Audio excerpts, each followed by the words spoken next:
desculpas aí por esses ajustes de última hora que a gente está fazendo, mas só para a gente arrumar o fluxo do webinar de hoje.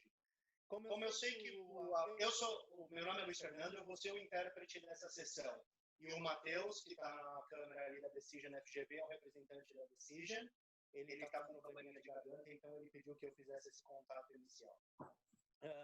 Eu não sei se vocês já usaram a função de tradução simultânea no Zoom, mas na barrinha de ferramentas de vocês, ali na parte inferior da tela, vocês vão ter um botão, um círculozinho, um planeta, aí tem ali interpretação. Ali vocês conseguem escolher o canal em inglês ou em português. Quem escolher em português vai estar ouvindo o Ali bem baixinho e vai estar ouvindo a minha voz em primeiro plano. Quem escolher em inglês não vai me ouvir de forma alguma. É o que eu estava explicando para eles. Para eu estar conseguindo falar com vocês agora, eu estou no meu celular, numa conexão separada, para eu conseguir falar nesse canal. A hora que eu entrar no meu modo interpretação, eu vou para um outro canal, só quem estiver clicando no português ali vai me ouvir. Tudo bem? Se alguém tiver alguma pergunta, por favor. As perguntas a gente está planejando que sejam feitas via chat. Então, quem quiser escrever direto em inglês, se sentir confortável, sem problema nenhum, sejam bem-vindos, fiquem à vontade. Quem quiser escrever em português, eu posso depois traduzir via chat para o Ali a pergunta do português para o inglês. Ok? Então, apresentando uma breve apresentação, e eu vou deixar que o Ali apresente a si mesmo, mas o Dr. Ali Fenwick, ele é um professor de comportamento organizacional, ele também é conselheiro de uma organização chamada O Futuro do Trabalho, um autor, palestrante. Atualmente, ele dá aula na Hult International Business School, que tem sedes em Dubai, Xangai, São Francisco, Londres. Sim, eu vi a parte de gravação, eu vou pedir que o Matheus inicie a gravação. E então eu gostaria de deixar agora o Dr. Fenwick se apresentar e começar o webinar. Ali, so just give me 5 or 10 seconds to switch channels, and then you can start. Just about the questions, I was asking them to ask questions through the chat because I will not be able to translate simultaneously to you. So if you can have some breaks for the questions every so often, because I'll have to stop speaking so I can type the translations. All right? Understood.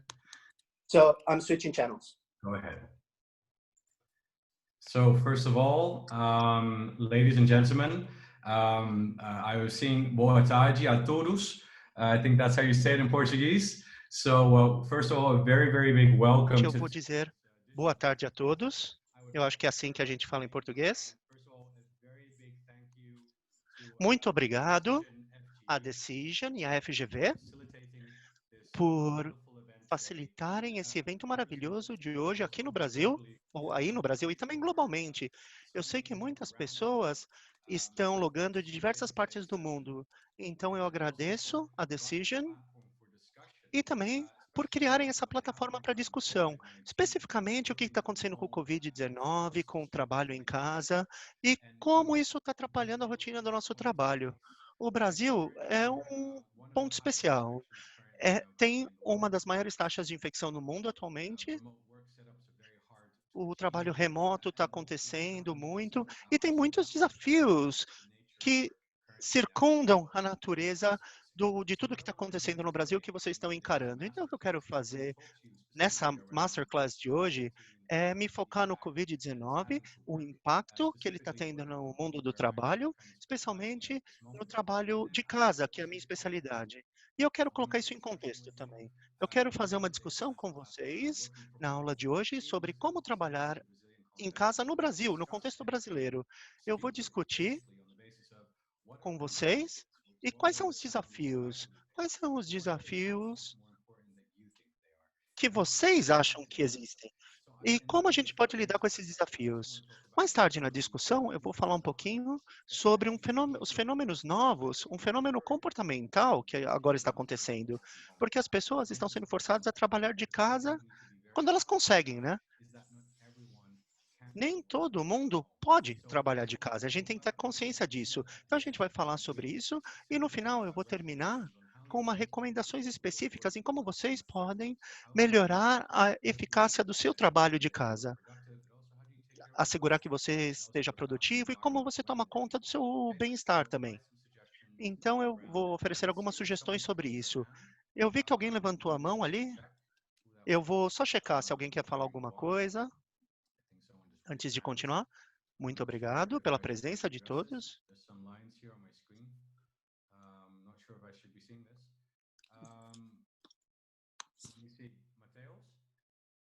Hi. Do you see those lines on the screen? Yes. Yeah, I didn't put them there, so maybe someone kind of added them there. I'm not sure what that is. I don't think it's possible, but oh, you can follow on. Let's see if it will go away. Okay. No, I gave a master class about a couple of weeks ago in Eu China. fiz uma masterclass como essa há algumas semanas e a sessão foi hackeada. E alguma coisa bem similar com isso aconteceu. Então, é por isso que eu fico meio nervoso. Eu entendo que tem muitas pessoas. Já tivemos mais de 400 inscrições para a aula de hoje.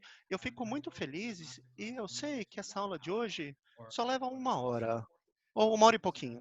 Então, eu entendo que a gente não vai conseguir trabalhar com todas as perguntas de vocês nessa aula, mas o bom de trabalhar no espaço digital é que a gente pode manter o contato. Então, aqui eu tenho minhas mídias sociais. Se vocês quiserem entrar em contato comigo através do LinkedIn, do Instagram, por favor, se conectem comigo e a gente vai poder ter uma conversa, vai poder continuar essa discussão. Perguntas que vocês tenham na cabeça de vocês que eu não pude responder.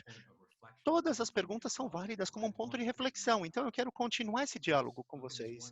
Então vamos pensar nessa hora que a gente tem juntos como uma maneira bem intensa da gente se conhecer e depois a gente pode manter esse diálogo à medida que o tempo passa. Então, uma apresentação do meu lado. O Luiz e o Matheus falaram que eu sou um professor de comportamento organizacional na Hult International Business School. Eu já trabalhei no campus de Dubai, de Londres, às vezes no de São Francisco. Eu já fui para Xangai também, mas por conta da situação do Covid, eu não tenho trabalhado naquele campus, eu nem vou voltar para lá no futuro próximo. Eu me especializo nas fundações psicológicas ou nas fundações comportamentais da parte de gestão organizacional. E eu estudo como melhorar o desempenho no campo de trabalho, principalmente no campo digital. E como a gente pode usar alguns insights psicológicos para fazer isso. Quais são as maiores razões pelas quais a psicologia hoje tem um papel muito importante nessa pandemia, principalmente no que tange ao trabalho? Basicamente, a gente vê que o mundo está mudando muito rápido, tem novas situações aparecendo e a psicologia pode nos ajudar a entender melhor quais são as forças por trás de alguns comportamentos, por que as pessoas estão comprando via pânico, trabalhando via pânico. Então, a psicologia traz uma perspectiva abrangente, e esse é o campo que eu me especializo, e é isso que eu gostaria de discutir com vocês na aula de hoje.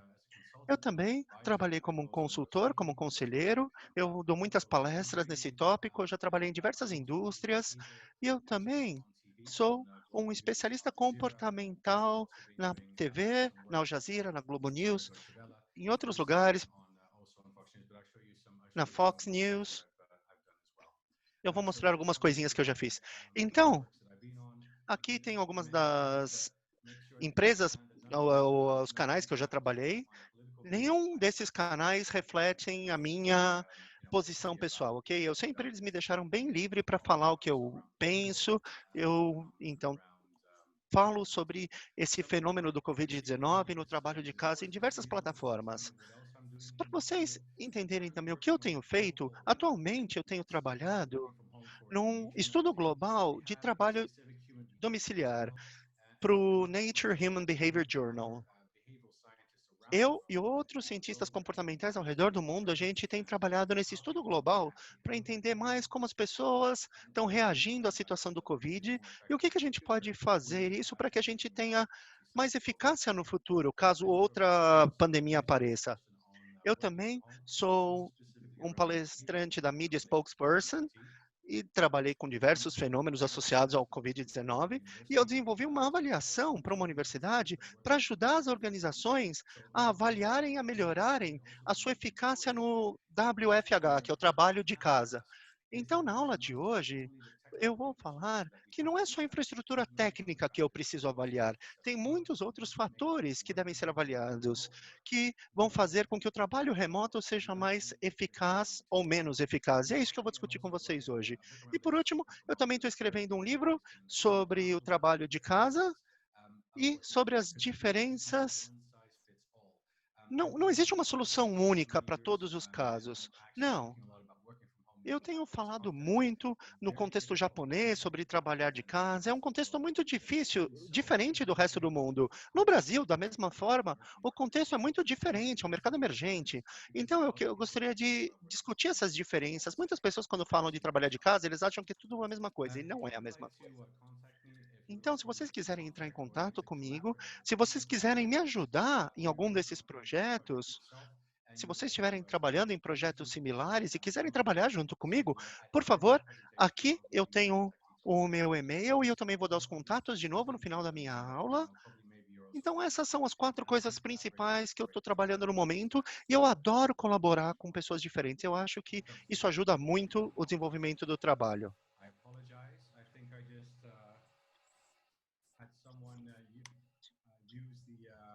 Eu peço desculpas, eu acho que alguém está usando uma furadeira no andar de cima da minha casa, mas... Bom, um pouquinho sobre mim mesmo. Eu tenho descendência metade inglesa, metade espanhola, e nasci na Nova Zelândia. Eu também tenho um nome bem árabe, né? Desculpe, na Holanda, não na Nova Zelândia, na Holanda. Eu não sou árabe, apesar do que meu nome seja bem árabe. É uma história bonita entre a minha mãe e o meu pai. Talvez quando a gente tiver mais tempo de discutir, eu talvez tenha a oportunidade de falar um pouquinho mais sobre isso. Hoje, infelizmente, eu não vou ter tempo para fazer. Mas um ponto é que eu adoro sushi. Essa coisa estranha quando você trabalha de casa, né? Você nunca sabe quando um vizinho vai ligar uma furadeira ou quando um vizinho vai fazer uma reforma na casa dele e vai afetar o seu webinar. Mas ok, eu adoro sushi. Me avisem, levanta a mão se vocês gostam de sushi. Se vocês gostarem de sushi, podem levantar a mão. Eu sou viciado em sushi. Meu Deus. Então, de novo, quando eu morava no Japão, eu comia muito sushi. Uma vez, um amigo me acordou às 4 da manhã para me chamar para comer sushi e eu acordei e fui. É esse tanto que eu amo sushi. Então, se eu voltar para o Brasil, eu espero que logo, uma vez que essa situação acabe, eu adoraria me encontrar com alguns de vocês para comer sushi, porque eu sei que o Brasil tem restaurantes de sushi muito bons. Outra coisa interessante sobre a minha pessoa é que eu sou razoavelmente fluente em japonês. Eu trabalhei muito na cultura japonesa.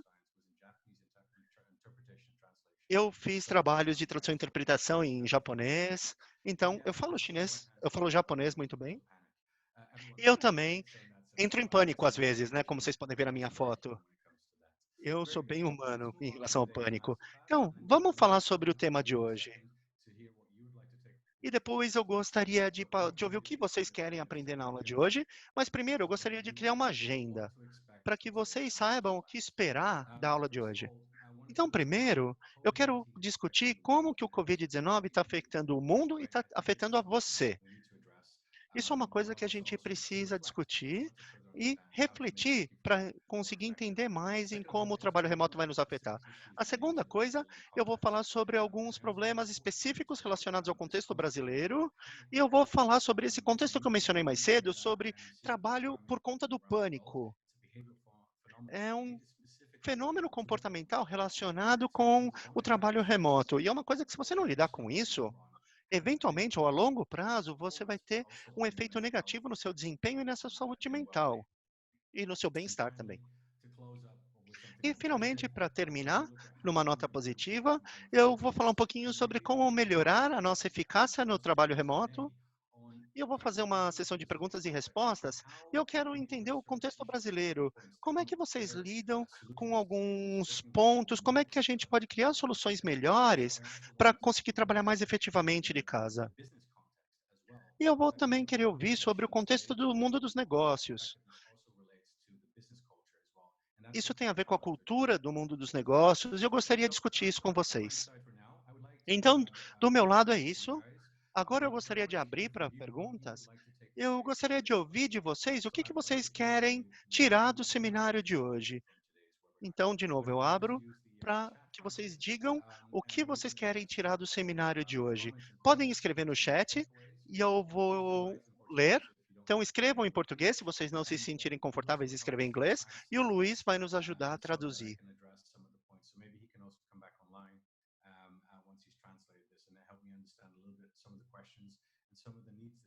E talvez o Luiz possa trocar de canal para tentar fazer eu entender melhor as perguntas, etc. Então, a gente tem uma... O Marcelo Knust está falando boa tarde para você também.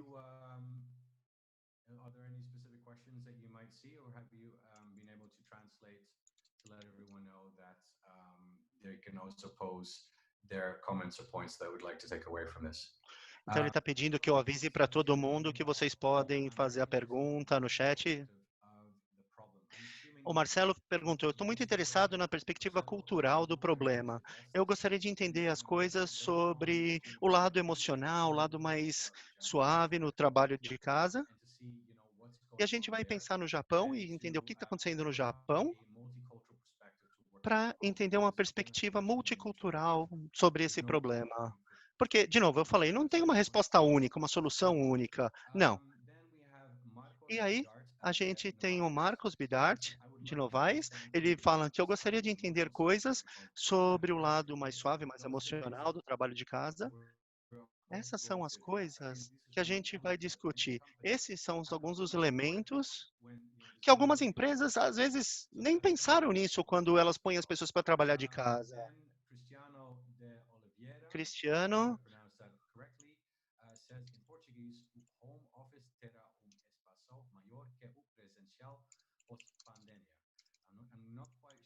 means. Trying to pick that up. Maybe if Lewis can help me to translate that, that would be great. So let me see over here. We have, please, Giovanni says, please talk about the o future. Giovanni fala, por favor, fale sobre o futuro do home office depois do Covid-19. Ótimo ponto. Eu vou tomar nota disso. O futuro do trabalho. Eu acho que só para fazer um highlight para vocês, é que trabalhar de casa se tornou parte do normal, né, da nova norma. Então, muitas empresas agora, enquanto a gente está sendo forçado a trabalhar de casa, aí eles viram os benefícios do trabalho remoto. Tem muitas desvantagens em trabalhar remotamente, mas tem muitos benefícios. Então, eu acho que essa está se tornando a nova norma por todo mundo. Mesmo num país como o Japão, onde o trabalho remoto era uma coisa que sofria muito preconceito. Não era uma coisa aceitável na cultura japonesa, mas mesmo lá, especialmente agora que o presidente do país, o Abe, ele está falando que ele quer que as empresas façam isso. Então, eu vou tentar falar um pouquinho sobre a perspectiva futura do trabalho, porque eu acho que isso vai se tornar o novo normal. A Andressa está falando, eu gostaria de ouvir o seu ponto de vista em relação ao futuro do trabalho de casa. Let me see over here. Sou professor minha aulas são remotas, como trabalhar de forma mais produtiva. I think I understood that. He's saying, you understand it, Ali? He's saying that their classes are remote. She's a Desculpa, teacher. pessoal, eu estou tentando traduzir as perguntas em português o mais rápido possível, mas quando eu estou fazendo a tradução fica difícil digitar. Então, como ser mais produtivo sendo um professor? A gente vai falar um pouquinho mais sobre isso mais tarde, para eu poder seguir a apresentação, mas eu quero falar uma coisa. Eu também sou um professor e eu estou tendo que dar aula online. Então, eu posso me colocar na frente de uma turma, em frente de uma audiência, de um público de 1000 pessoas, e eu consigo engajar e contar a minha história. Mas fazer isso online é muito diferente. A dinâmica é completamente diferente. Então, tem uma grande mudança de mentalidade e de como que a gente entrega a mensagem quando você trabalha remotamente. Então, se a gente puder falar sobre isso mais tarde, se não, eu gostaria de conversar com você diretamente e compartilhar minhas experiências pessoais em como eu consigo transportar o que eu fazia na sala de aula presencial até o ambiente online. Tem muitas outras perguntas aqui. Lembrem-se, eu não vou conseguir responder todas elas hoje. A gente vai gravar todas essas perguntas e deixe o seu contato ou tente entrar em contato comigo depois. Eu vou tentar falar sobre as suas perguntas ou hoje como um grupo ou diretamente com você. Então, rapidamente, vamos prosseguir. Então, eu gostaria de começar dizendo que o Covid-19, a pandemia, ela criou muita incerteza. Uma coisa é certa, é que a gente não sabe muito sobre esse vírus. Então, mês a mês, semana a semana, dia a dia, desde o começo da pandemia, novas informações aparecem, novas estatísticas apareceram, como a gente se infecciona com ele, como é que ele se espalha, como é que ele não se espalha. Então, o que acontece com muitas informações, muitas pessoas criam estatísticas, e mesmo as grandes instituições governamentais do mundo, o setor público, como a OMS e talvez outros governos, o pessoal não sabe o que fazer também. Tudo isso além de toda a incerteza sobre nossas vidas, nossas saúdes, será que a gente ainda vai ter um emprego, etc. Tudo isso cria muita incerteza, porque a gente nunca lidou com uma situação assim, nessa escala, nas nossas vidas. Ou pelo menos a gente não lembra. E eu acho que é muito importante considerar isso, porque tudo é caracterizado como incerteza. E essa incerteza faz com que a gente responda muito diferentemente. Algumas pessoas respondem facilmente, ele fala, tudo bem, eu vou procurar uma oportunidade, mas tem outras pessoas que falam, não, eu não sei como lidar com isso. Sabe? Deixa eu fingir que isso não existe, eu vou ficar dentro de casa. Então, a gente tem diversas estratégias para lidar com esse problema, e eu vou discutir isso mais para frente. Outra coisa que a gente também precisa falar sobre o Covid, em resposta a essa incerteza, a gente tem que ter novas métricas. Um fenômeno que a gente vem vendo nas nossas vidas. Primeiro, eu acho que globalmente a gente já viu que tem esse distanciamento físico. Isso vai ter que acontecer de agora para frente. A gente vai ter que ter 1,5 m, 2 metros ou 6 pés em inglês. Isso virou um novo padrão para evitar que o vírus se espalhe. E a gente tem visto ao redor do mundo que é muito difícil manter a 2 metros de distância uma pessoa da outra. Porque as pessoas não querem fazer isso, às vezes o espaço não permite, a gente se sente seguro de estar próximo de pessoas que a gente gosta. Olha os protestos acontecendo no mundo, na Europa, nos Estados Unidos. As pessoas estão reclamando e aí elas não estão mantendo essa distância mínima. Então é uma métrica nova que as pessoas não querem responder a ela com seus comportamentos. Do lado esquerdo, inferior esquerdo, você vê um cavalheiro com muito papel higiênico no carrinho de compras, né? Vocês já devem ter ouvido ao redor do mundo, as pessoas foram para os supermercados para comprar um monte de papel higiênico. Para que você vai guardar papel higiênico? Você precisa comprar comida para sobreviver, você não precisa de papel higiênico para sobreviver. Mas essa pandemia, essa incerteza, ela torna pessoas irracionais. O nosso senso de sobrevivência é ligado e a gente faz coisas irracionais, como comprar papel higiênico. As pessoas iam para o Walmart nos Estados Unidos e compravam caixão. Eu nem sabia que vendia caixão no supermercado, mas as pessoas estavam indo para o supermercado para comprar caixão. Então, outro lado, do lado direito, isolação, você tem que ficar sentado na sua casa e na parte inferior direita, trabalhos ambientais, trabalhos virtuais. E tudo isso agora já aconteceu já vem acontecendo há diversos meses em resposta à situação do Covid e também em resposta ao que nós acreditamos que seja verdade e como que a gente tem que lidar com essa situação. Então, são fenômenos comportamentais que têm resultados interessantes que a gente deve investigar mais a fundo. Eu também quero parar um pouco, e a importância da discussão de hoje é o seguinte: eu quero falar sobre a situação no Brasil, para que a gente possa entender as complicações e os desafios sobre o trabalho remoto no Brasil. Então, o primeiro aspecto, do ponto de vista cultural, é que os brasileiros, todo mundo sabe que vocês são muito amigáveis, vocês são muito sociáveis. Estar junto é uma coisa muito importante para vocês. Isso torna muito difícil manter o distanciamento social. Eu não gosto de usar o termo distanciamento social. Eu tenho uma razão, depois eu vou falar sobre isso. Mas distanciamento social é muito difícil de fazer, especialmente se você é uma pessoa que preza muito sua família.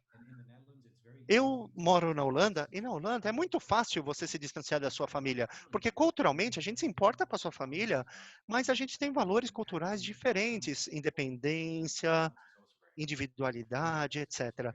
Então, tudo isso é muito importante, é um aspecto que deve ser levado em consideração quando a gente pensa em trabalhar remotamente e como as pessoas lidam com essa pandemia.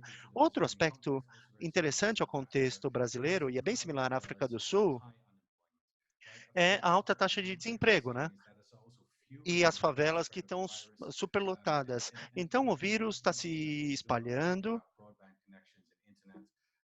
E quando você pensa numa favela, você não vai pensar em internet de cabo, pessoas trabalhando de casa com laptops. É quase impossível. Eu tenho contatos no Banco Mundial e eles falam que, e eu acho que eles me disseram que no Brasil 40% do país tem internet via banda larga. E isso está aumentando com o passar dos anos, mas ainda assim, um dos grandes problemas no Brasil e em outros mercados emergentes ao redor do mundo é o fato que você não tem internet banda larga amplamente difundida. E então, se você não tem tecnologia, você não vai conseguir trabalhar de casa. O crime também é um grande problema. Era um problema antes de você trabalhar de casa ou da pandemia, mas agora a gente está vendo em outros países ao redor do mundo que a gente tem uma taxa de criminalidade crescendo. E isso pode ser retroalimentado pela pandemia também, de certa forma. Outra situação bem triste é a grande quantidade de mortes associadas ao Covid-19. Eu fico muito tocado emocionalmente falando sobre a situação no Brasil em comparação ao redor do mundo. A quantidade de mortes, de novas infecções diariamente, é um número chocante, muito alto. Isso é uma coisa que a gente precisa lidar com ela, especialmente se você mora no Brasil, e isso agrega um nível adicional de medo, de incerteza a toda a perspectiva do trabalho remoto. Outro aspecto que a gente precisa ter muita consciência sobre ele é que trabalhar de casa não é possível para todo mundo, por conta da natureza do trabalho, ou a natureza de muitos negócios. Eu peço desculpas pelo barulho, eu vou tentar colocar os headphones para ver se melhora. Na Europa, por exemplo, só 15, só, só 50% dos postos de trabalho podem ser feitos de casa. Nos Estados Unidos, 35%. No Japão, esse número é 30%. Então, quer dizer que 70% das pessoas em outros empregos não conseguem trabalhar de casa de forma fácil. Isso é devido à natureza do trabalho que eles fazem. Pense em restaurantes, buffets, fábricas, hospitais, logística. Pessoas que trabalham nessas indústrias não podem trabalhar de casa. Então, isso é uma indicação clara. E o Brasil tem um número muito alto nisso também. Eu vou mostrar a estatística sobre isso com vocês. Então, no contexto brasileiro, mesmo quando você pode trabalhar de casa, se o seu trabalho permite que você trabalhe online, que você faça seu trabalho online, mesmo nesse caso, isso não significa que você vai estar trabalhando de casa. Você tem problemas de banda larga, algumas pessoas têm que voltar para o escritório, e também do ponto de vista de cultura corporativa, né? Seu gerente não está de olho em você, seu gestor não está de olho em você. Eles querem fazer microgestão. Tem muitos problemas dentro das organizações que podem impedir isso, que impedem que pessoas que podem trabalhar de casa, mas não estão trabalhando de casa. Como estatística, 6 de 10 pessoas que ganham 5 vezes o salário mínimo, e se eu não me engano, o salário mínimo no Brasil é cerca de $250 ou R$ 1.000. Então, se você ganha 5 vezes mais por mês do que o salário mínimo, 6 de 10 pessoas não são capazes de trabalhar de casa. Essas são algumas das estatísticas que eu descobri no Bureau de Estatística em março. Se você ganha 10 vezes mais do que o salário mínimo, só uma de quatro pessoas não podem trabalhar de casa. Então você vê que tem essa inclinação em termos de riqueza. Quanto mais você ganha, mais provavelmente você vai ser capaz de trabalhar de casa. Então, em muitas organizações onde você consegue trabalhar de casa, tem essa discrepância, onde os líderes das organizações podem trabalhar de casa e os funcionários não podem. E também, por último, eu gostaria de mencionar problemas de saúde mental. Isso tudo acontece, além de fatores adicionais que existem no Brasil, mas problemas de saúde mental, com o tempo, vão começar a aparecer. A gente já está vendo uma curva crescente de problemas de saúde mental no Brasil, em pessoas que estão trabalhando de casa por um período muito longo de tempo, trabalhando com esses problemas. Problemas de saúde mental vão aparecer. E como você, como um empregador ou um funcionário, como é que você vai lidar com isso de maneira eficaz? É um dos pontos que eu gostaria de discutir com vocês. Então, por que vocês não usam o chat para falar alguns dos problemas que são específicos do Brasil no contexto de trabalho remoto? Se vocês acharem algum outro ponto que eu não mencionei, que são específicos ao contexto brasileiro e talvez a gente possa falar um pouquinho sobre isso.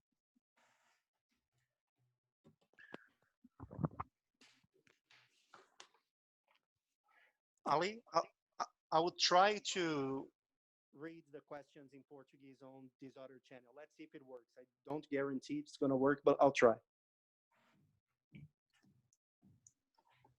Okay, one second. Okay.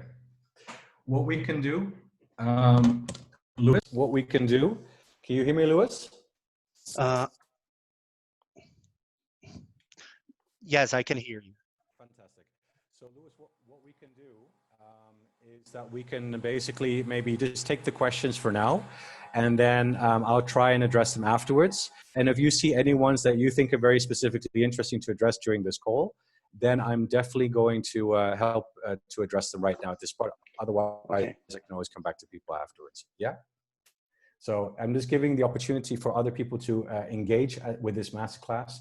I've been talking a lot. So as perguntas em português ele vai gravar e ele vai responder depois pessoalmente. Agora a gente vai tentar engajar as opiniões de vocês e ele gostaria de ouvir o ponto de vista de vocês, as preocupações de vocês nos problemas de saúde mental, de produtividade relacionados à família. Isso é uma coisa que eu gostaria de ouvir o ponto de vista de vocês.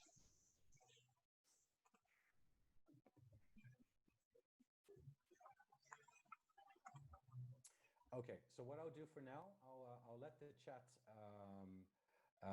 let that come in specifically, and then we can address a little bit. Eu vou deixar o chat aparecer e vocês digitarem, e aí a gente na parte de perguntas e respostas vai falar sobre isso. Eu vou deixar o chat encher um pouquinho.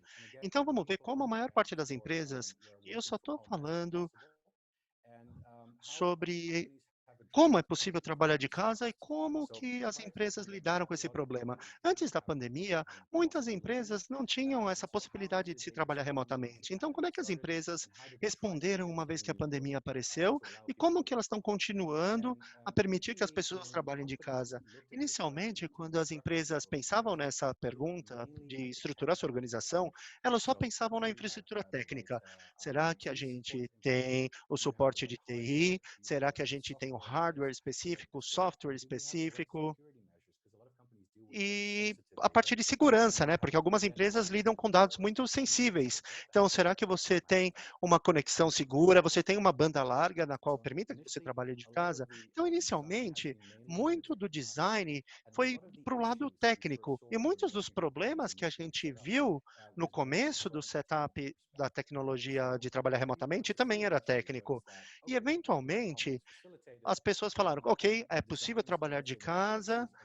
As políticas ao redor do trabalho remoto asseguravam que você conseguisse trabalhar. Você precisa fazer o seu check-in em tal hora, mas era uma coisa muito funcional, muito técnica. Mas um outro problema relacionado ao contexto brasileiro é o ponto de vista legal, né? Eu não sou um especialista em direito, eu não sou advogado, mas eu conversei com diversas pessoas que lidam com os aspectos legais no Brasil e algumas empresas têm muitos problemas. Eles me disseram que empresas têm muitos problemas com o framework legal em relação à sua responsabilidade, os gestores, você agora é terceirizado, não é? Tem muitas implicações. Mas a grande maioria das empresas não pensou na infraestrutura psicológica quando eles criaram suas estratégias de trabalho remoto. Eles não pensavam na infraestrutura psicológica, porque muitas empresas não perceberam que existe uma infraestrutura psicológica no trabalho. Então, quando você trabalha de casa, você precisa pensar em como você vai criar essa infraestrutura psicológica. Uma coisa que eu chamo de ambiente sociopsicológico, é uma coisa que eu estudo há anos, e esse ambiente sociopsicológico é muito importante para a gente, porque quando a gente está no trabalho, a gente vê nossos colegas, tem muita comunicação não verbal, tem muita validação, muitas dicas, muito feedback, tem muitas dicas de você estar sendo validado, estar sendo reconhecido. Quando você vai para o seu trabalho, você entende quem você é, qual que é a sua posição, como são seus colegas, e de casa, de repente, todo esse ambiente desapareceu. Então, replicar esse ambiente nos domicílios é muito importante, é estritamente importante, porque senão as pessoas não vão se sentir seguras psicologicamente, elas não vão se sentir conectadas, esse senso de pertencer a algo. O feedback, todos esses fatores invisíveis têm um impacto imenso no nosso bem-estar psicológico e também no nosso desempenho.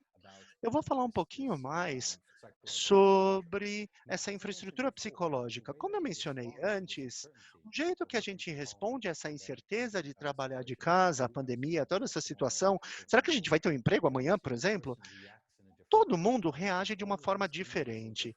Tem todas essas diferenças individuais. Então, nossas estratégias para lidar com isso vão ser diferentes também. E o que nos traz ao fenômeno de trabalhar em pânico, uma estratégia para lidar com esse problema, que eu vejo muitas pessoas utilizarem para lidar com as incertezas da pandemia, todas elas levam a um estado mental que aumenta a produtividade. Eu chamo isso de hiperprodutividade, devido à estratégia para se lidar com o problema, com essa nova realidade. E eu vou discutir 4 estratégias que as pessoas utilizam atualmente ou já utilizaram para lidar com essa nova realidade do trabalho remoto, de ser forçado a trabalhar remotamente, que faz com que as pessoas trabalhem muito mais do que elas precisam trabalhar. Então eu pergunto para vocês, reflitam, vocês têm trabalhado mais do que vocês faziam no passado? Eu espero que tenha uma resposta para isso. Eu quero oferecer alguns insights para vocês do porquê que isso é possível. Então, a primeira estratégia é o que eu chamo de efeito avestruz. Você pode imaginar um avestruz, né? Um avestruz coloca a cabeça no buraco embaixo da terra e finge que nada existe. Essa é uma estratégia para se lidar, um mecanismo para se lidar com a realidade. Você nega a situação. É muito comum, quando você tem uma situação de crise ou uma situação de incerteza, você finge que isso não está existindo. Principalmente com o Covid-19. Você está lidando com um vírus invisível, né? Então, a gente pode negar facilmente. Ah, isso não é real, isso não está acontecendo de verdade, isso está acontecendo em outro país, não aqui, isso não vai me afetar. Então, essa negação é um estado bem difundido, bem amplamente difundido. Isso vai acontecer com algumas pessoas. Então, o efeito avestruz, ou fingir que a situação não existe, porque você não está vendo na sua frente, ou você não conhece ninguém que tem Covid-19, isso faz com que você trabalhe mais. E quanto mais você nega isso, mais você trabalha. E é isso que leva ao efeito avestruz. A negação faz com que você trabalhe mais duro. E quanto mais você nega, mais duro você trabalha. A segunda eu chamo de síndrome de abelhinha ocupada. Eu me identifico muito com isso e acho que vocês também. A síndrome da abelhinha ocupada, você sempre quer achar alguma coisa para fazer. Você constantemente quer se envolver em projetos, organizar webinars, escrever e-mails até tarde da noite. É quase como se a gente tivesse medo de não aparecer para os nossos pares, para a nossa equipe, mostrar para eles que a gente está sendo produtivo. A gente quer mostrar para as pessoas que a gente está sendo produtivo. E como eu falei isso antes, se esse ambiente psicológico não estiver presente no seu ambiente domiciliar, como ele existe no seu trabalho, se você não recebe feedback, se você não recebe validação, se você não recebe resposta sobre se você está fazendo a coisa certa ou não, quando esse ambiente desaparece, aí você sente essa vontade de ser muito mais produtivo. E não receber esse feedback pode ferir o seu sentimento de valor, de amor próprio, né? Será que as pessoas gostam do que eu estou fazendo? Será que eu ainda vou ter um emprego nas próximas semanas? Então você começa a trabalhar cada vez mais. E, de novo, reconhecimento, validação, feedback, tudo isso vai acontecer. São coisas não verbais que acontecem no ambiente de trabalho e hoje em dia a gente não tem isso quando a gente trabalha de casa. E os gestores não pensam em replicar isso, em trazer isso para o ambiente. E aqui eu tenho a parte interessante sobre a síndrome da abelhinha ocupada. Isso é muito contagioso, porque no momento que você vê seus colegas trabalhando por pânico, ou o seu chefe trabalhando por pânico, agora você se sente como se você tivesse que trabalhar por pânico também. E aí todo mundo entra em pânico. E da perspectiva do gestor, é interessante. O gestor vai falar: que legal, trabalhar de casa é bom, todo mundo está sendo muito produtivo. Isso é verdade, porque está ocupado não quer dizer que você está sendo produtivo. Alguns gestores vão confundir, está ocupado com está produtivo. Alguns gestores vão falar, eu não preciso me preocupar com meus funcionários, eles estão ocupados, a produtividade está subindo. Não, mas você não pensa no que eles estão fazendo de verdade e quais são os impactos negativos que isso pode acontecer no bem-estar dos seus funcionários. A terceira estratégia para lidar, estou quase terminando, é trabalhar para sobreviver. Basicamente, a gente não está só trabalhando para sobreviver por conta do nosso dinheiro, e sim da nossa saúde. O nosso modo de sobrevivência entra em funcionamento, como na pré-história, né? Quando você tinha medo de um tigre dentes de sabre te atacando, nesse caso é um vírus que está te atacando, é um inimigo invisível. Então, naturalmente, você quer sobreviver. Então, você vai fazer o que você consegue para sobreviver. Você vai trabalhar mais duro, porque isso é uma maneira de exercer controle sobre o seu salário, sobre a sua saúde. E a nossa mente entra nesse superfuncionamento. Isso é uma maneira de refletir a nossa tentativa de sobreviver.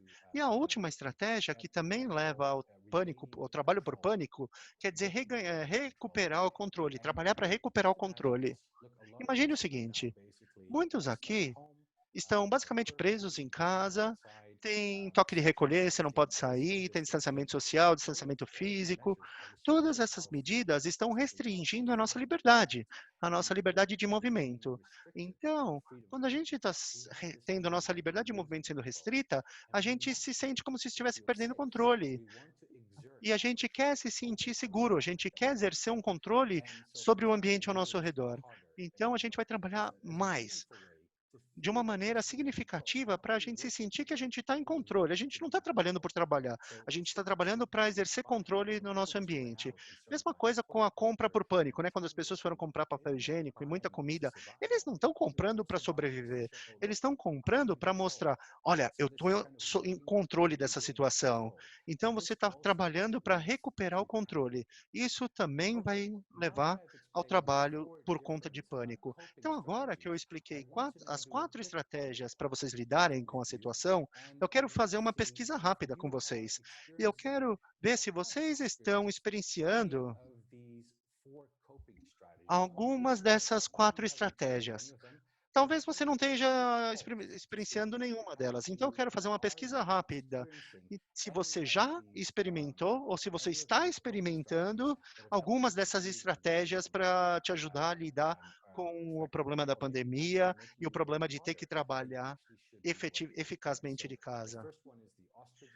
Então, o primeiro é o efeito avestruz, é a negação. O segundo é a síndrome da abelhinha ocupada, só manter-se ocupado para mostrar para as outras pessoas que você está sendo produtivo. A terceira é trabalhar para sobreviver. Eu preciso sobreviver, então vou trabalhar mais duro. E o quarto é para recuperar o controle. Então, eu acho que o Luiz já está traduzindo isso à medida que eu estou falando. Então, eu posso ver os números subindo e descendo ali. A gente já tem 30 votos de 95, de 100 pessoas que estão presentes. Então, eu vou deixar os votos serem feitos e depois eu vou discutir um pouquinho para a gente ver quais são as estratégias que vocês estão utilizando para lidar com a pandemia e com o trabalho remoto. que talvez tenha feito vocês trabalharem muito mais do que anteriormente.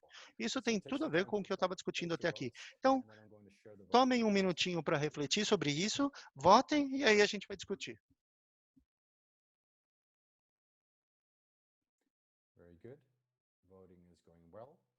Os votos estão entrando. Eu vou parar os votos. Interessante. Deixa eu compartilhar com vocês. Eu vou compartilhar os resultados. Então, as pessoas não estão vendo o efeito avestruz. 0 pessoas responderam sobre o efeito avestruz. É interessante. O que eu vejo em outros países ao redor do mundo, tem alguns países que mostram, mas não é um número muito grande de países. Mas nesse caso, onde as pessoas estão num call do Zoom hoje e ninguém votou no efeito avestruz, é interessante. O aspecto número 1, a síndrome número 1, que a maior parte de vocês identificaram, é a síndrome da abelhinha ocupada. E eu acho que globalmente, sempre que eu faço essa pesquisa, esse item sempre ganha, é sempre o número 1. Trabalhar para sobreviver e trabalhar para recuperar o controle, o que geralmente eu vejo, aqui a gente tem 21% proporcionalmente, igualzinho. Eu acho que, falando percentualmente, esse é um dos percentuais mais altos que eu já vi. Os outros países pensam muito mais em trabalhar para recuperar o controle do que para sobreviver. E aqui a gente tem uma divisão meio a meio. Isso reflete as diferenças individuais que a gente vê no nosso trabalho. Para mim, eu tentei aplicar, eu acho, a mim mesmo essas síndromes, e eu acho que essa síndrome da abelhinha ocupada. Então, eu quero compartilhar com as pessoas, eu quero compartilhar com todo mundo, para todo mundo tomar decisões melhores. Então, é legal que vocês podem entender o que as pessoas nesse call estão pensando. Eu sei que muitas pessoas nesse call aqui hoje talvez estejam numa situação um pouco melhor do que a maioria das pessoas no Brasil, né? Na parte de renda. Então, vocês podem ver, quando a gente faz uma pesquisa como essa, as pessoas na parte de baixo da pirâmide talvez respondam muito mais do trabalhar para sobreviver, né? Se esse trabalho fosse disponível para essas pessoas. Mas a gente percebe que esse trabalho de casa não é disponível para essas pessoas na grande parte do tempo. Então, para eu terminar, para a gente fazer uma parte de perguntas e respostas, o que você pode fazer para melhorar a sua eficácia em trabalhar de casa ou remotamente? Primeiro, é muito importante criar barreiras físicas ou limites físicos.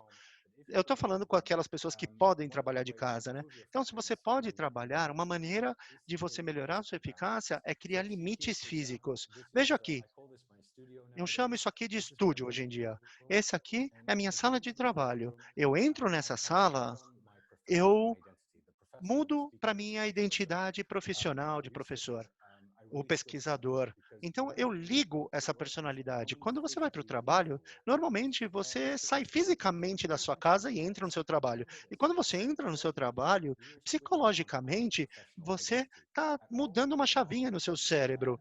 Em casa, você é a mãe, o pai, o cônjuge, mas no trabalho não, você é o gestor, o supervisor, o facilitador, o funcionário.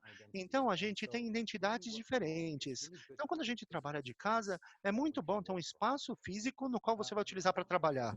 Se você não tiver esse espaço físico que permita que as partes negativas do trabalho vão te afetar negativamente, o que vai acontecer é que essas experiências negativas do nosso trabalho vão começar a afetar o nosso humor pessoal, na vida pessoal, e também vai começar a afetar os nossos relacionamentos. E a gente precisa dos nossos relacionamentos para sobreviver a essa pandemia, para se sentir seguro com as pessoas que a gente ama. Isso é muito importante. Então, a gente não quer que a vida de trabalho afete a nossa vida pessoal. Então, ter limites físicos são uma maneira muito boa de fazer isso.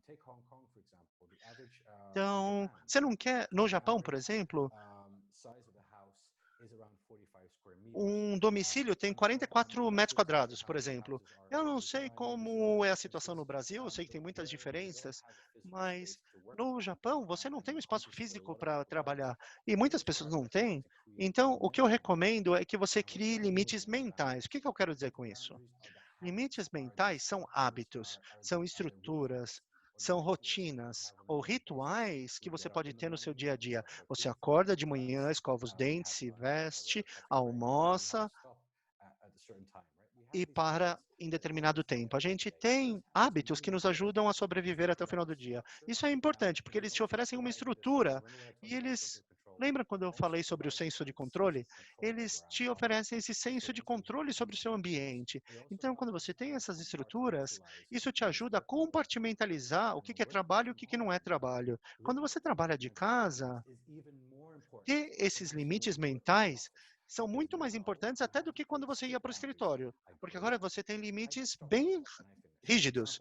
Eu vou começar a trabalhar e eu vou parar de trabalhar. Quando eu entro nessa sala, eu me visto. Eu coloco camisa social, às vezes até um terno, para entrar no meu ambiente de trabalho. Quando eu termino, olha o relógio ali. Eu sempre termino às 6 da tarde, 7 hoje, porque eu estou fazendo essa aula com diferença de tempo no Brasil, mas então, eu tendo a ter um horário fixo, onde eu paro, eu volto para minha família, para as pessoas que eu amo, e não é mais trabalho. Minha identidade profissional muda. Eu troco de roupa, eu saio do ambiente físico e eu entro na minha vida privada, na minha vida familiar. Isso é muito importante. É isso que eu chamo de limites mentais. Isso vai te ajudar a melhorar a sua eficácia em trabalhar remotamente. Se você não tiver um espaço físico separado, pelo menos crie essas rotinas e ajuste isso diariamente. E por último, ficar conectado socialmente com as pessoas. Eles usam esse termo distanciamento social. Eu não gosto disso, porque distanciamento social, as pessoas não entendem o que é distanciamento social. Distanciamento social quer dizer que você vai estar distante socialmente das pessoas? Não, a gente tem que estar conectado socialmente. Nós somos humanos, a gente precisa dessa conexão. Nós somos seres sociáveis por natureza, a gente não pode estar distanciado socialmente, a gente pode estar fisicamente distante, mas a gente tem que estar conectado socialmente. Então, a tecnologia pode ajudar que a gente permaneça conectado socialmente enquanto a gente mantém a distância física. Isso é muito importante, principalmente no contexto brasileiro, onde vocês se cercam muito mais das suas famílias, vocês querem essa conexão e vocês têm que fazer isso de forma segura. Então, se mantenham conectados socialmente, mesmo que vocês trabalhem sozinhos. Não passa infinitas horas isolado, não. Isso vai ajudar o seu bem-estar físico e mental e também entender o que está acontecendo ao seu redor. É um reality check, né? Uma verificação de realidade, é o que a gente chama. Então, era isso que eu tinha para compartilhar com vocês. Como uma conclusão, eu gostaria de dizer algumas coisas, depois eu vou abrir para perguntas. Eu vou ficar no call por mais alguns minutos para que eu possa discutir algumas coisas com vocês também, se alguém aqui quiser ficar um pouco mais de tempo. Então, primeiro, é que trabalhar remotamente no Brasil tem muitos desafios a serem sobrepujados. Não é só infraestrutura técnica, não é só infraestrutura tecnológica. Tem muitos outros aspectos no ambiente social que tornam o trabalho remoto uma coisa muito problemática. Trabalhar de casa, eu tenho que dizer, é um problema do primeiro mundo. Para aqueles que podem trabalhar de casa, os insights que eu dei para vocês hoje, eu espero que isso ajude vocês a se tornarem mais eficazes. Mas tenham consciência que a grande maioria das pessoas que moram no Brasil e no mundo não podem trabalhar de casa devido a questões demográficas, questões de renda ou questões relacionadas ao contexto de negócios. E se nós somos gestores trabalhando nesse ambiente, essas são as coisas que a gente precisa considerar para tentar melhorar o trabalho remoto e o futuro do trabalho, para que as pessoas possam trabalhar de maneira mais eficaz remotamente. A segunda coisa é que esse trabalho por pânico é um fenômeno crescente devido a grandes períodos de tempo trabalhando remotamente, sob certas condições. E se a gente não tivesse o Covid-19, será que o trabalho por pânico ainda existiria? Sim, existiria, lembrem-se. Não é só a infraestrutura técnica que a gente precisa ter para trabalhar remotamente de forma correta. A gente tem que ter infraestrutura psicológica para que a gente consiga trabalhar de maneira eficaz. E é o que eu tentei, pelo menos, chamar a atenção de vocês para isso hoje. Lembre-se de uma coisa, cada um de nós tem estratégias diferentes para lidar com a incerteza, e nessa pandemia, quando a gente pensa em trabalhar remotamente, muitas dessas estratégias levam ao mesmo estado mental de hiperprodutividade. A gente tem que tomar cuidado com isso. Número 4, para os gestores aqui nessa sala hoje, ou para funcionários que podem conversar com seus gestores, lembre-se de uma coisa. Estar ocupado não quer dizer ser produtivo.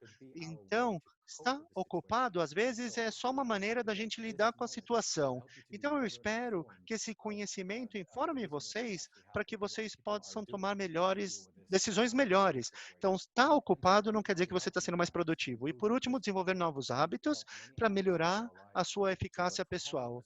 A gente tem que desenvolver hábitos a gente desenvolveu hábitos para trabalhar no escritório e, em algum momento, nessa nova realidade, a gente vai ter que reinventar os nossos hábitos.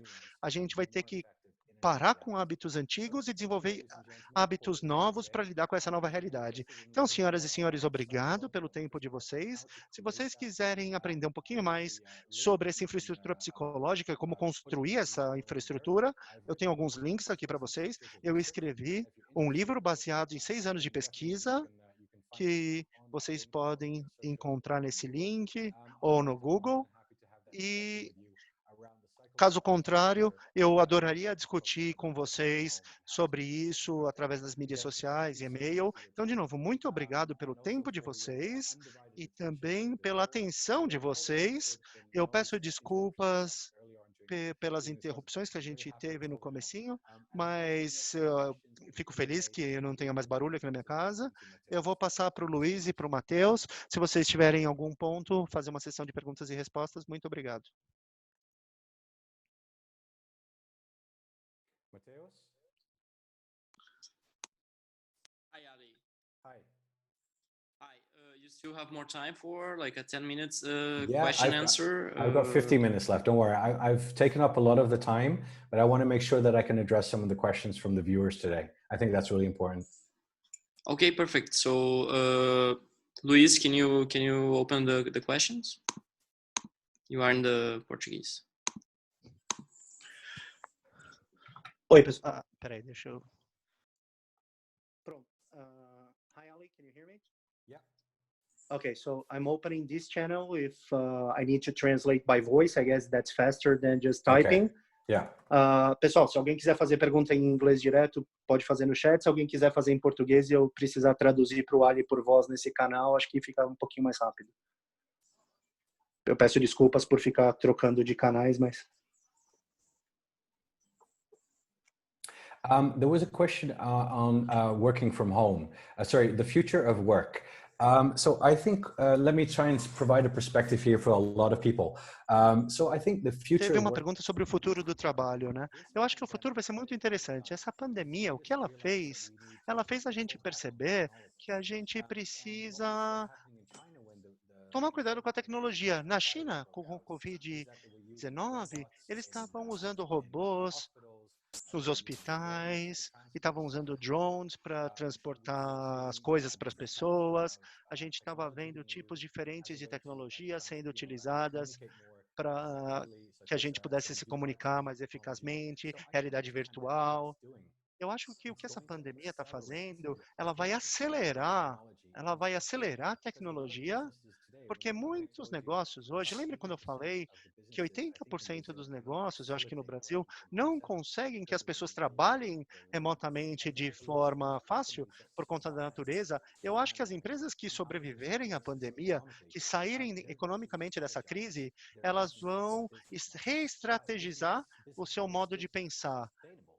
Será que o meu modo de negócio ainda é sustentável? Talvez tenham realidades emergentes, talvez uma nova situação com o Covid no futuro ou alguma outra coisa que possa afetar meu negócio. Então, eu acho que a digitalização, tecnologias digitais, novas tecnologias como inteligência artificial, realidade virtual, blockchain, tudo isso, a gente vai começar a ver um crescimento rápido.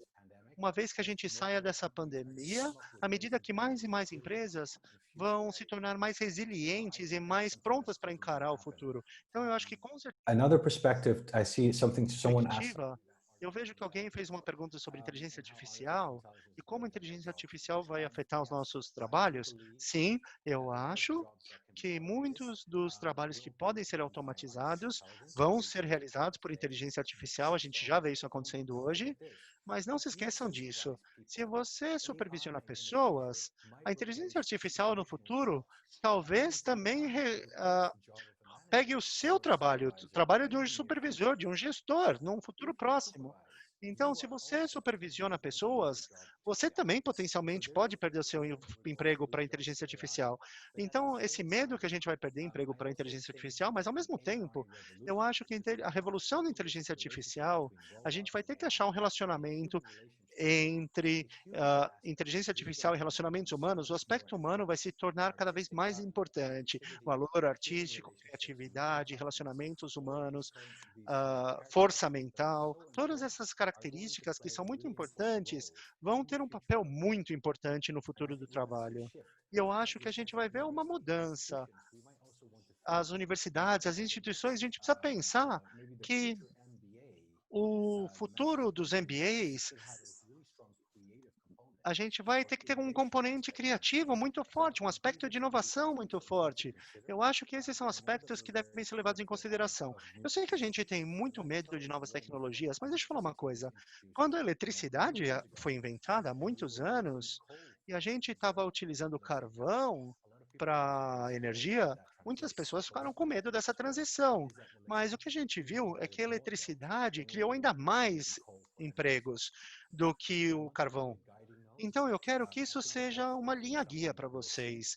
É uma coisa que a gente vai ver. Outra coisa que eu acho que vai vir também, lembrem-se, mercados emergentes lidam com muitos problemas ao redor de inequalidade, pobreza, etc. Um conceito que está aparecendo é uma coisa que eu conversei com um jornalista da RBS Global e do jornal local de Porto Alegre, é o aspecto ou o conceito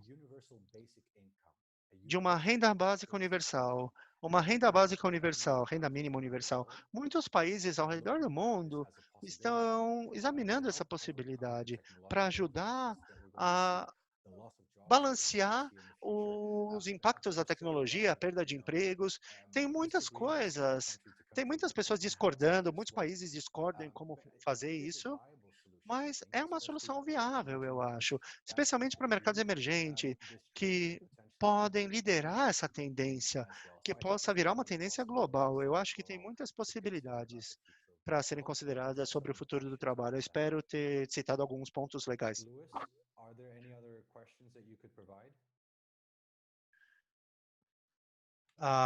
Yes, only I think there is a question from Rodrigo in English on the chat box. Wouldn't you think that wouldn't you think that the very work relationship can change in the near future? Work being rewarded by pure results rather than hours dedicated to the task. Rodrigo, obrigado pela sua pergunta. Uma pergunta fantástica. O que a gente está vendo é que trabalhar de casa é diferente de trabalhar do escritório. Então, quando nós temos gestores que estão muito acostumados a olhar você fazendo seu trabalho e microgerenciando e como você faz o seu trabalho, eu acho que quando você trabalha remotamente, você não pode fazer isso, né? Então, você tem essa camada de estresse adicional. Você não confia nos seus funcionários, talvez, mas essa não é a tendência. É uma coisa que eu vejo como um impacto, uma coisa que impacta a eficácia do trabalho remoto. E no futuro, gestão de desempenho tem que ter a ver com resultados, como o Rodrigo mencionou, em vez de quantas horas ou como você executou uma tarefa. Então, a gente precisa ter dar muito mais autonomia para os funcionários, para que eles façam o trabalho deles. Eles vão ter que decidir como fazer. Muitas pessoas têm que lidar com suas famílias, quando você trabalha de casa, tem pessoas que gostam de trabalhar de manhã, outras de noite. Desde que você entregue o resultado na hora certa, isso vai ser muito melhor do que se focar na tarefa. Mas isso exige uma mudança de mentalidade. Isso exige uma mudança de mentalidade do gestor e da organização, para que você possa dizer, vamos nos focar menos em quantidade e sim mais em qualidade. Isso é uma mudança que tem que acontecer. There is another one in Portuguese now, from José Soares. What are the challenges of home office in the future, in your point of view? Great question. Gabriela, thank you also very much for your question. Gabriela, muito obrigado pela sua pergunta. E José, eu acho que os desafios quando a gente fala sobre trabalhar de casa a longo prazo, como eu mencionei na apresentação de hoje, é implementar essa infraestrutura psicológica de verdade. A gente pensa na infraestrutura técnica, mas a infraestrutura psicológica é muito importante. E a maior parte das empresas não está lidando com esse assunto. Mas no contexto brasileiro, eu diria também que internet banda larga e também o estilo de negócios, o estilo de gestão, isso talvez tenha que evoluir para que se adapte à realidade do futuro. Então, eu acho que o Brasil tem diversos desafios, como eu mencionei, mas o que eu tentei mostrar na discussão de hoje, e eu acho que as pessoas se entenderam, é a infraestrutura psicológica, que a gente tem que pensar nela. Eu falo sobre infraestrutura psicológica, deixa eu dar alguns exemplos. Pensem,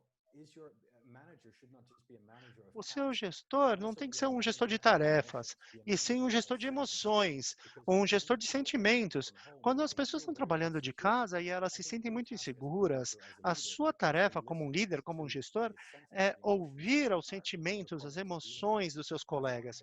O que eles estão lidando? Então, dê uma voz para eles, deixem que eles falem, deixem que eles se sintam seguros em falar. Muitas pessoas, quando trabalham no ambiente virtual, não se sentem seguras para falar a verdade, especialmente hoje em dia.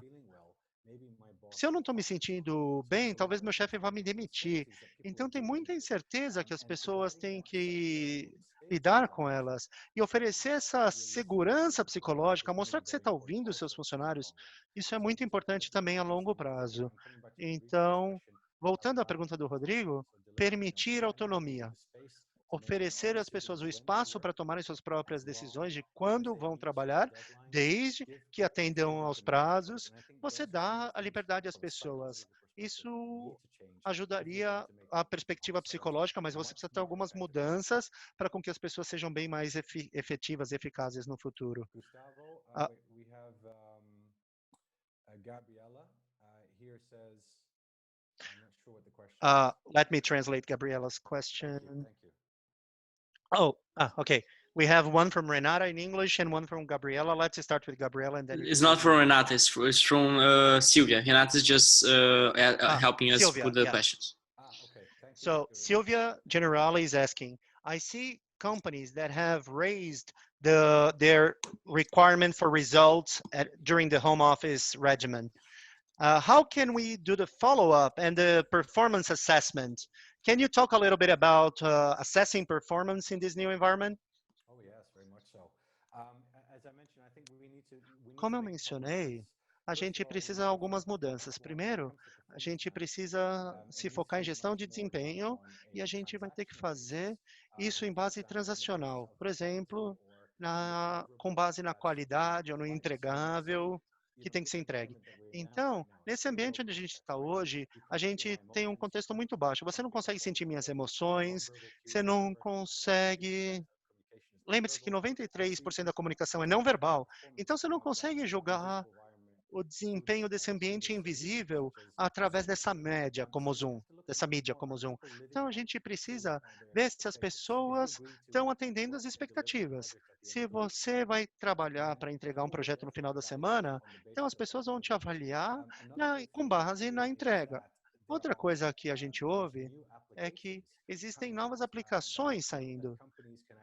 Empresas talvez possam começar a utilizar.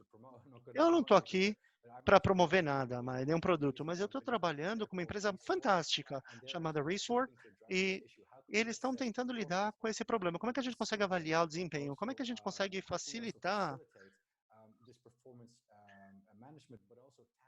a gestão de desempenho e também gestão de tarefas quando a gente trabalha num ambiente online? E mais empresas e mais tecnologias e softwares vão começar a aparecer para te ajudar a fazer isso. Eu acho que a tecnologia, mas a mentalidade também é uma outra maneira para lidar com isso. Ótima pergunta, muito obrigado. Deixa eu responder a pergunta da Renata. O que você acha sobre os espaços físicos das empresas e como eles se parecerão no futuro? Será que a gente vai ter distâncias entre mesas, novas dinâmicas ou talvez um novo aperto de mão tradicional?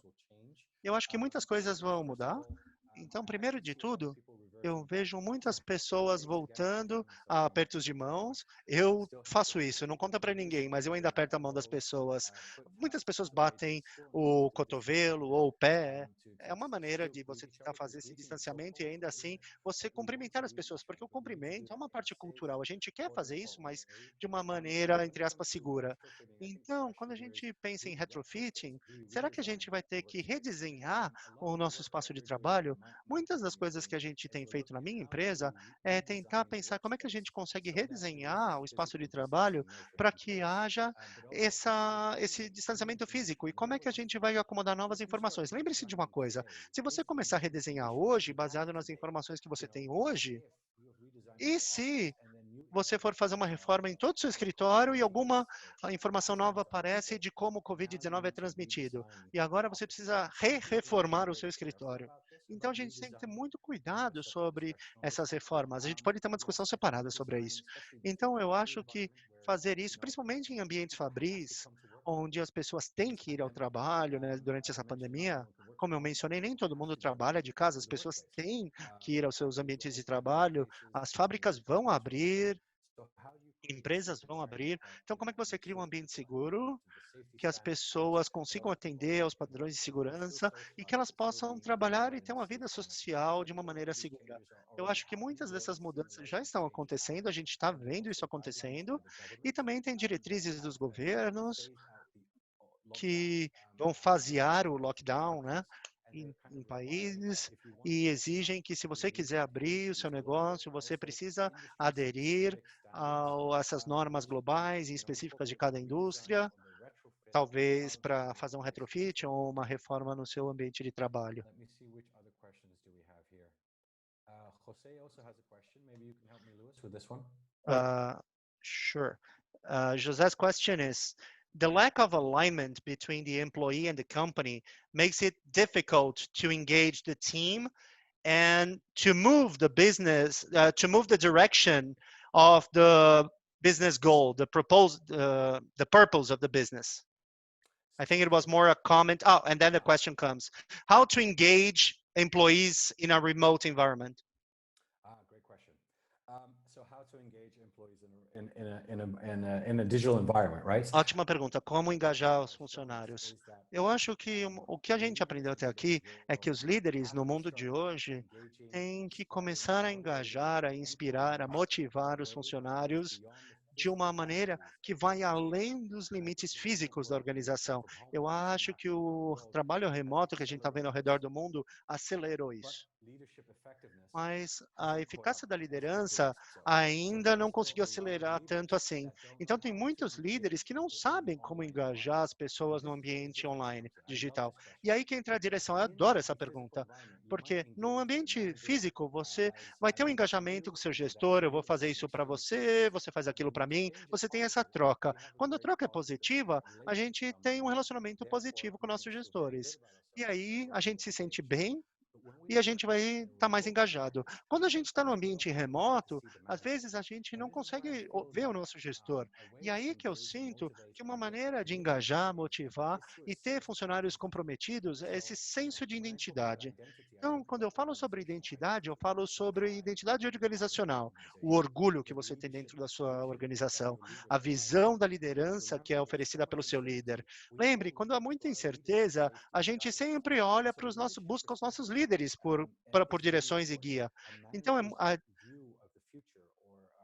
a visão do futuro da liderança, dos gestores, a visão é muito importante, porque isso nos ajuda a ir em direção a um objetivo comum.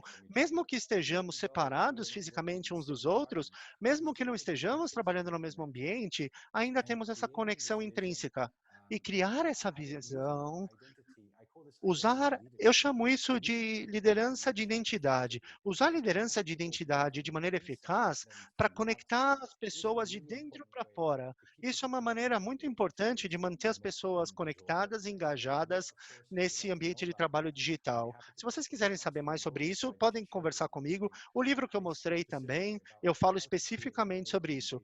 Como criar uma força de trabalho comprometida e engajada. Tem outra pergunta do Bernardo. O Bernardo perguntou, você concorda que o Covid-19 acelerou o trabalho remoto? Será que isso já aconteceria? A minha perspectiva é o seguinte. A minha perspectiva é que o Covid-19 acelerou o trabalho remoto, porque antes disso, sim, as pessoas estavam trabalhando remotamente, mas, Bernardo, deixa eu compartilhar com você uma estatística muito importante. Pega os Estados Unidos. A gente pensa que nos Estados Unidos muitas pessoas trabalham remotamente porque as pessoas têm muito conhecimento. Não, antes do Covid-19, e a gente pode extrapolar essa estatística para outros países também, dependendo de dinâmicas diferentes, mas só 5% de toda a força de trabalho americana estava trabalhando regularmente, remotamente, antes do Covid-19. Isso não é um número muito grande. O que isso quer dizer? Isso quer dizer, em primeiro lugar, é que mesmo que trabalhar de casa fosse possível, a mentalidade das organizações, a mentalidade dos gestores não permitiam que isso fosse feito. De novo, é o medo do desconhecido. Se eu não estiver te vendo, meu querido funcionário, eu não confio em você. Então, eu não quero que você trabalhe de casa. Ou talvez os funcionários que pudessem trabalhar de casa, eles pensam um pouquinho, peraí, eu quero trabalhar de casa, mas o meu colega não está trabalhando, o meu gestor não confia em mim, ele vai começar a fazer microgerenciamento, então eu não vou trabalhar de casa. Então, essa é uma das razões principais, além da infraestrutura tecnológica, esse é o aspecto psicológico, a culpa, a incerteza e essa falta de confiança. Eu acho que a falta de confiança é a razão número 1 pela qual, antes do Covid-19, muitas pessoas não trabalhavam de casa regularmente. Então, eu concordo com a sua primeira frase. O Covid-19 acelerou o trabalho remoto. Então, é uma coisa que a gente precisa discutir mais profundamente para ser mais eficaz no futuro. Gustavo, maybe you can help me out with the question. Yes. All right.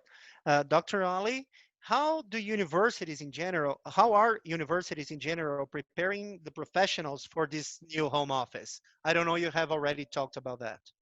So how are universities preparing for the new home office? That's it. Yeah, fantastic question. Ótima pergunta. I think the universities are helping. As universidades estão ajudando as pessoas a se prepararem, não só com as habilidades técnicas, eu acho que usando Zoom e outras ferramentas digitais, é uma maneira para a gente conseguir trabalhar de maneira eficaz de casa. Então, eu acho que a tecnologia, ensinar diferentes tecnologias, você aprender a usar essas tecnologias direitinho. E outra coisa também, eu acho que isso é um papel muito grande para as universidades, tem a ver com inteligência emocional. Não são só os hard skills, não é só finanças, marketing e criar suas habilidades técnicas. O que as universidades vão ter uma responsabilidade de ensinar inteligência emocional, como se gerenciar, como se comunicar de maneira eficaz, como influenciar, persuadir outras pessoas, também em ambientes online. Então, isso tem a ver com a infraestrutura psicológica, não tem? Então, eu acho que existem hard skills, mas a grande maioria das habilidades que a gente precisa aprender são soft skills. Como é que a gente vai lidar com a nova realidade, com a incerteza, com a mudança? Como é que a gente vai lidar com a necessidade de ter que se adaptar a novas realidades? Então, eu sei que a FGV e a Decision, FGV, são uma universidade fantástica que se focam nos hard skills e também nos soft skills. A minha universidade na Holt, a gente faz exatamente a mesma coisa. Eu acho que as principais universidades do mundo, elas entendem que elas têm que fazer isso, e eu acho que essa é uma das principais coisas que as universidades vão ter que fazer para o mundo de hoje e também para o mundo do futuro, para que as pessoas sejam mais eficazes, principalmente trabalhando de casa. Perfect. I don't know. You have more time? We have one more question, I think. Yeah, because we still have a lot of participants here, and I actually feel so Yeah. bad. Someone was drilling in my roof. Oh my goodness. No, but Ele está that's se all. desculpando porque ele se sente muito mal que alguém estava com a furadeira e interrompeu. Então, tem ótimas perguntas. Então, a gente pode responder mais. Se alguém tiver mais perguntas, acho que tem mais uma em português ali, mais duas.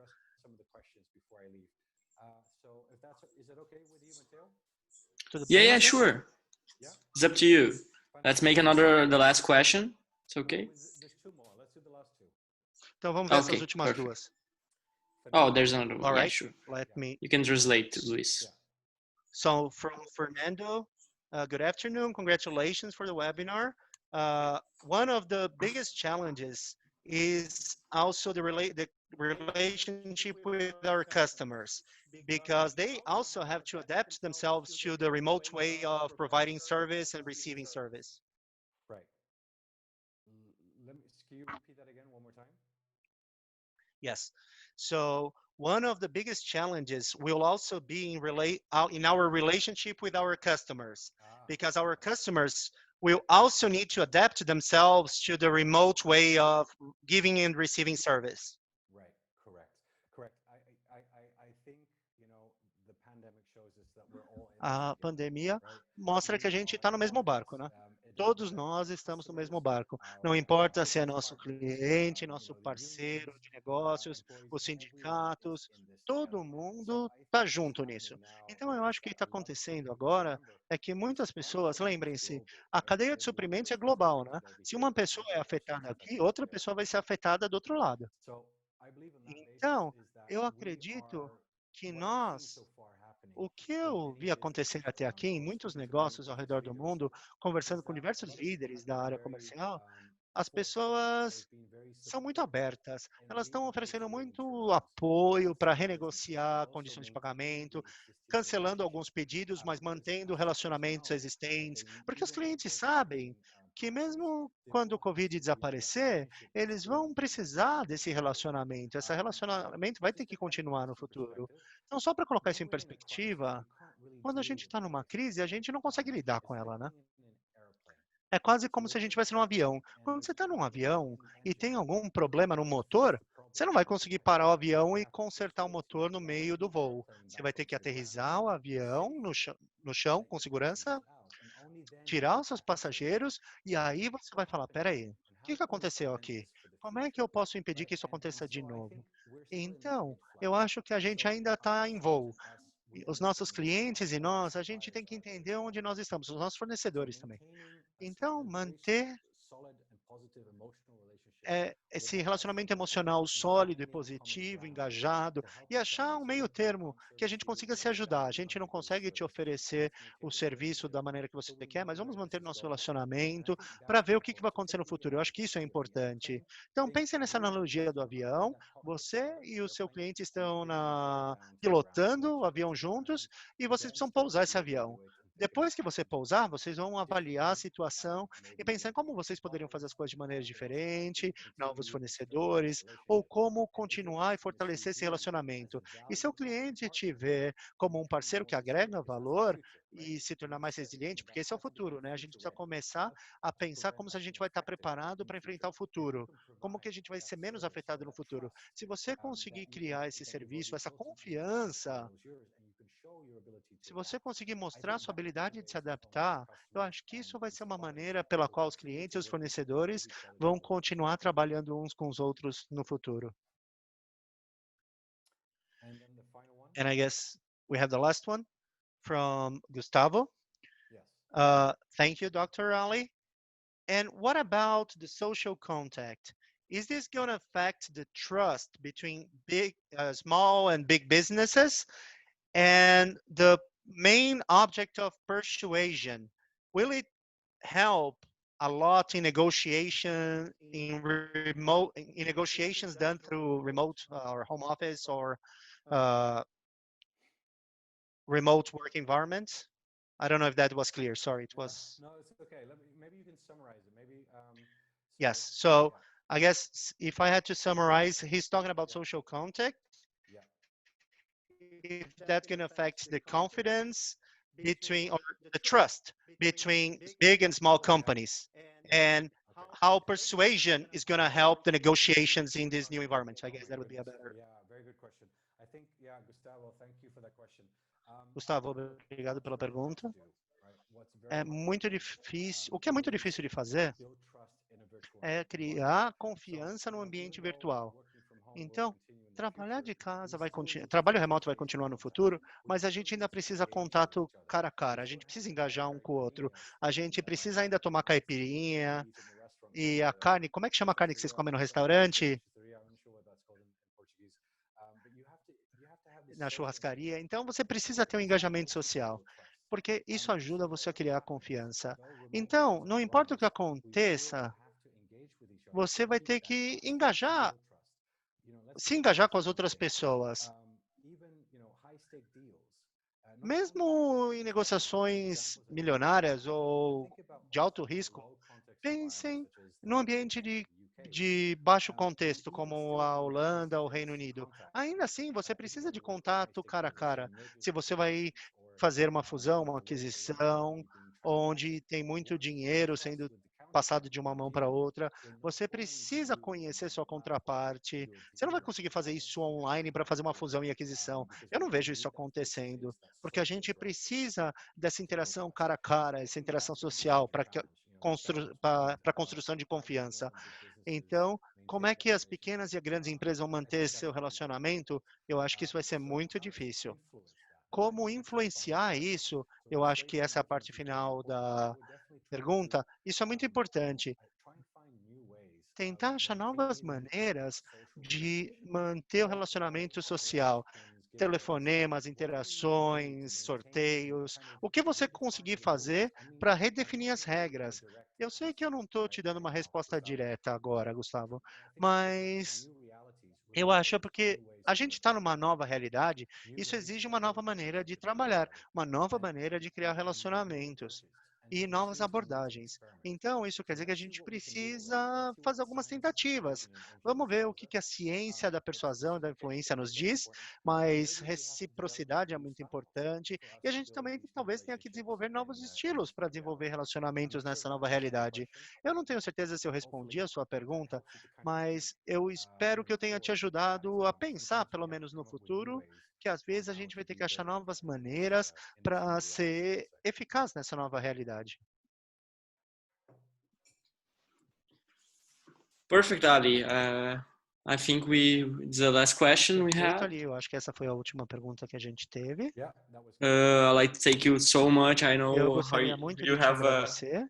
Eu really, sei really que limited time, você excedeu o and tempo combinado. in this situation right now, everything's so crazy. So thank you so much to E do o this mundo webinar with está us. bem ocupado, eu sei quão ocupado você é. Muito obrigado por participar desse webinar. The situation is good in Amsterdam right now. Eu I don't espero know que a where you are situação esteja locating, boa em how is the Amsterdã. situation? Eu não sei se vocês já estão reabrindo. A situação aqui está controlada. O nosso lockdown não foi tão severo e foi tudo bem. A gente está saindo do lockdown, então a gente já consegue ter reuniões de até 30 pessoas. Os bares, os restaurantes estão abertos, as academias ainda não, vai demorar mais um mês. Então, mas a vida está voltando à normalidade, entre aspas. Parece que a situação aqui em Porto Alegre, no Sul também. Eu não sei se você tem algum último comentário. Sim, eu gostaria de agradecer a você, Matheus, por me oferecer essa oportunidade de conversar com todo mundo. Luiz, muito obrigado pela tradução. E eu gostaria de agradecer os participantes. O propósito para que eu dê essa aula é tentar fazer com que as pessoas pensem no que elas podem fazer de diferente. O propósito desse webinar é oferecer alguns insights, algumas ferramentas para vocês melhorarem sua eficiência, para que a gente possa passar por essa pandemia do ponto de vista pessoal e profissional. Muito obrigado, Matheus, pela oportunidade. Eu sei que você está fazendo um trabalho fantástico para ajudar as pessoas a desenvolverem suas habilidades durante essa pandemia. Então, espero trabalhar com você de novo no futuro. Muito obrigado, Ali. Eu espero vê-lo no futuro, pessoalmente, aqui no Sul. Tenha uma boa noite. Boa noite a todos.